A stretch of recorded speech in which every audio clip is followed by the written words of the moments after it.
Thank you, Angelo. And with that, we're looking forward to doing that. That's why we're having this hearing. Thank you.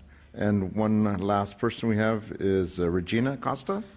Thank you, Assemblyman, and thank you very much for holding this hearing and having us here. I'm Regina Costa. I'm with TURN. TURN is a statewide California consumer organization. We represent the interests of utility customers before the CPUC. We're also very active at the Federal Communications Commission. And I offer the following points for your consideration.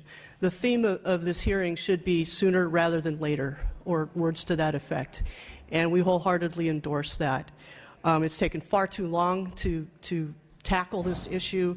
As has been noted, the FCC has been doing this since 1996. There was a Phase 2 wireless E911 project in California that went on for years, and we are still not there. The dirty little truth to this is that even if every single PSAP was converted to Phase 2, even if every single handset in the state of California was location-based capable, you still would not have accurate 911 information, because under the FCC requirements, there are vast exceptions. For instance, for handset-based location networks, the requirement was accurate to within 50 meters for 67% of the calls. Well, 50 meters, that's 150 feet. That's quite a ways away if you're in an apartment building and you're making a 911 call. It was 150 meters for 90% of calls. It's 450 feet. If you're stuck someplace in a parking garage and you're trying to get help, or a parking lot or an apartment building, or where I live in a canyon in an unincorporated part of the state, good luck getting someone to find you making those calls. So that in and of itself is a problem. Getting all of the PSAPs converted to Phase 2, improving the routing issues, that will do wonders for addressing these concerns, but at this point it still is not going to be as accurate as could be claimed. Second is it's widely recognized that more and more 911 calls are coming from wireless handsets. There are a couple of factors in play that are going to even make that situation change to create more wireless 911 calls. And that is specifically the corporate strategies of the state's two largest wireline carriers, AT&T and Verizon, are to convince people to leave landline service and move over to wireless service. AT&T has a corporate objective of reducing its wireline footprint nationally by 25% by the year 2020. Verizon has made no secret of its desire to not maintain copper and push people over to a wireless service riding on its cellular service network. And so all of those things are going to be moving more people from using the very accurate wireline 911 contact system over to wireless. So that's those 2 points. As has been noted, there are 3 sort of general things that have to be in place to address location-based 911. The PSAPs have to be set up for that. And you've got Phase 2 for the existing type of networks, but now you're also going to have next generation 911.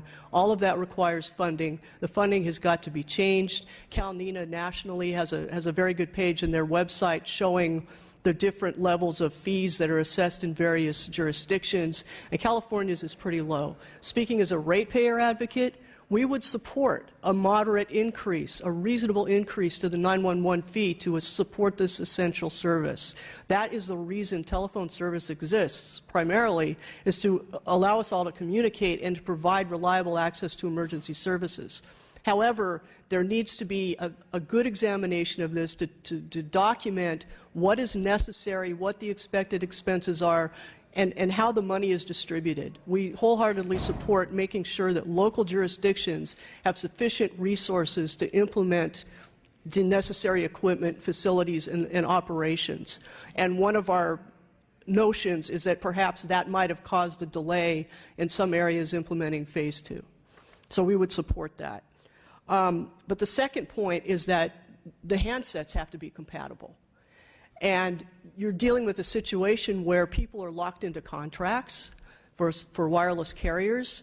They may be stuck with having purchased a phone and have their area actually really convert to location-based 911, but their handset's not capable of handling it, and there would be an early termination fee.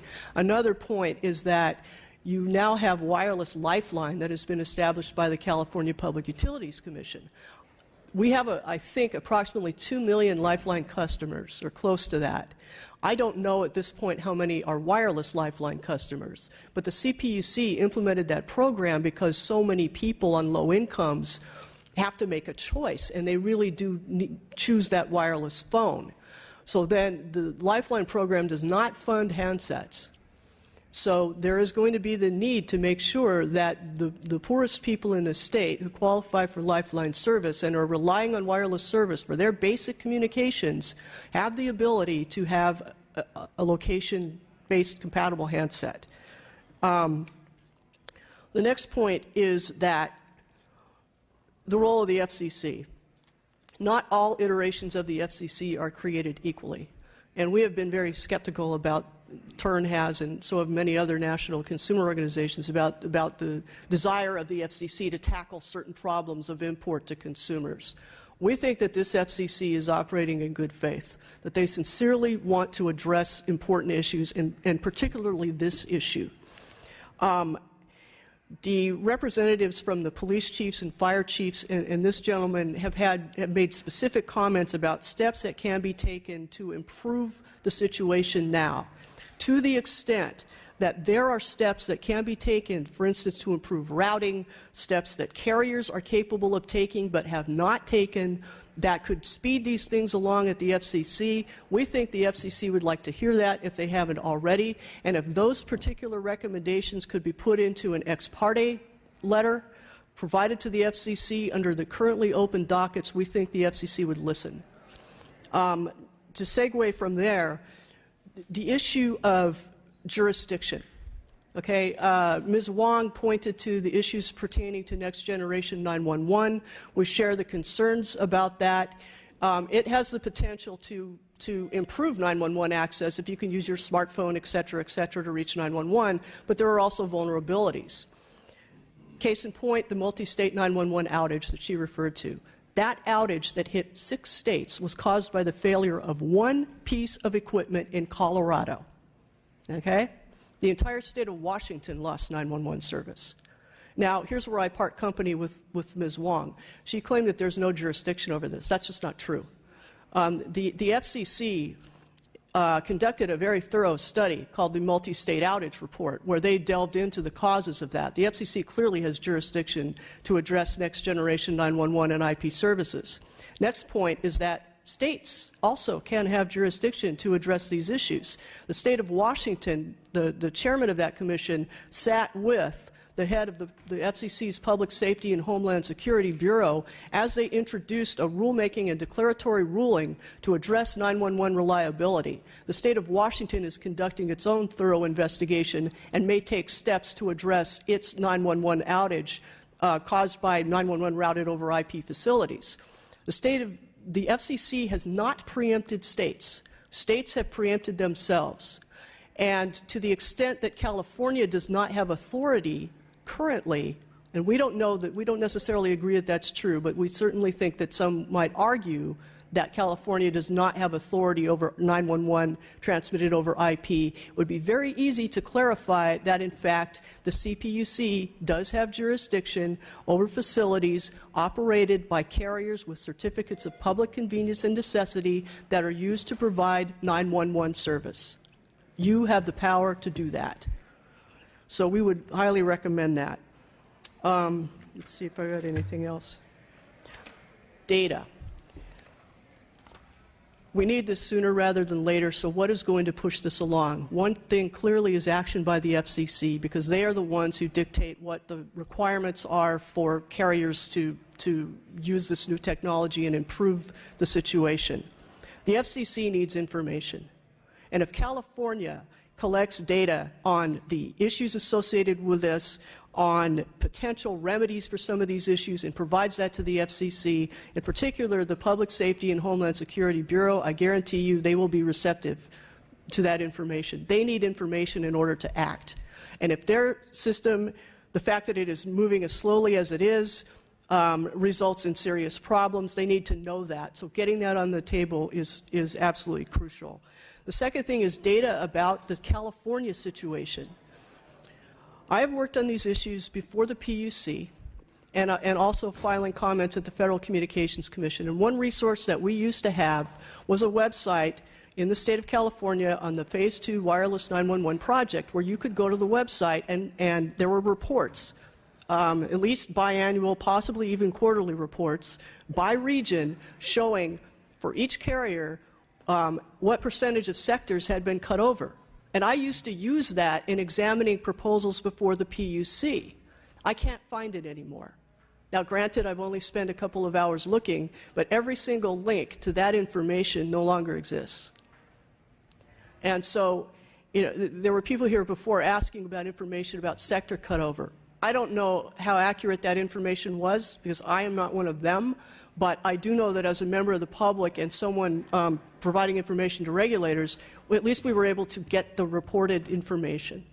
It would be good to have that information provided again. And I think those are all of my comments. Thank you. Okay, I want to thank you for your comments as well. I know we went a little bit longer than anticipated, but I want to thank everybody for having this very informative discussion, and important for that matter, regarding 911 systems in the state of California. So with that, just open up for public comment. I don't know if anybody's here from the public would like to say a comment. Mike's over here, sir.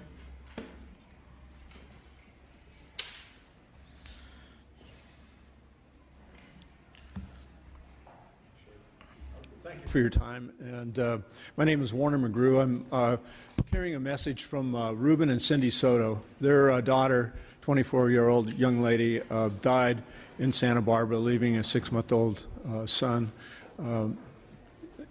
which was a tragic event and brought about by, we feel, a misconfigured or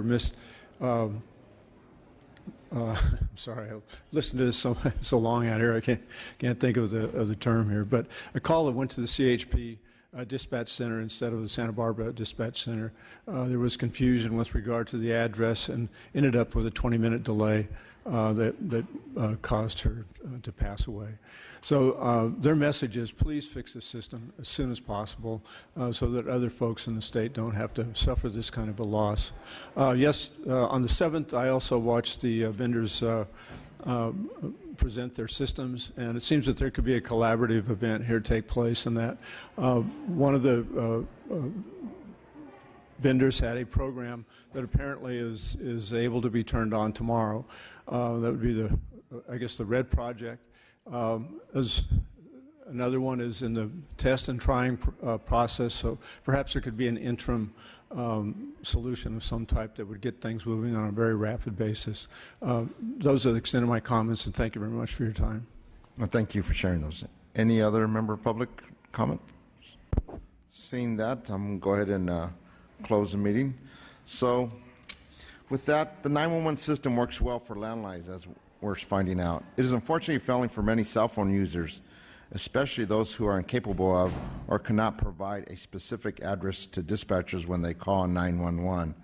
The system's inability to provide usable location information for these callers has been a contributing factor in Californians not receiving timely medical care and law enforcement and fire department assistance.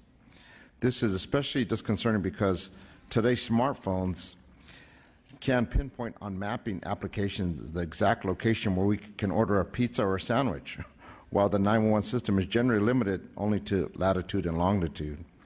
A recent study found that in New York City, the median response time for an ambulance is 6.1 minutes, while the median wait time for Uber is 2.4 minutes in Manhattan and 3.1 minutes in the outer boroughs. The 6.1 minute ambulance response didn't even take into account the amount of time it took to receive the call, then dispatch it to the ambulance service. For EMS response, minutes count. Any delays in receiving medical care adversely affects medical outcomes. It is a sad commentary on our ability to summon emergency aid when a business model such as Uber is able to incorporate mapping technology more effectively than the 911 system has been able to do. The 911 system is not currently able to provide dependable, accurate, and consistent usable location data when it is dialing using a cell phone, and that is hurting many Californians. The system has never developed to the capacity to provide this information. There are many things that we can do better to develop a system that we can locate 911 wireless callers. Today's hearing is a good start. We have received some good advice, and we hope to make changes to the system to get there where we need to be. We also need the cellular providers, OES, PSAPs, and other local responders to communicate and work together to improve equipment, technology, and to make investments in the time and money to improve the flawed system. If there is one thing out there I've learned from this hearing is that if you're using a cell phone call to 911, you better know exactly where you are, because the system will not be able to find you. If you know where you are, it is better to be the first thing you tell the 911 dispatcher. And with that, I want to thank all of who have participated here today.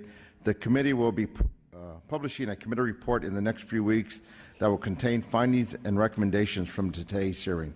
So with that, thank you all for being here. Thank you.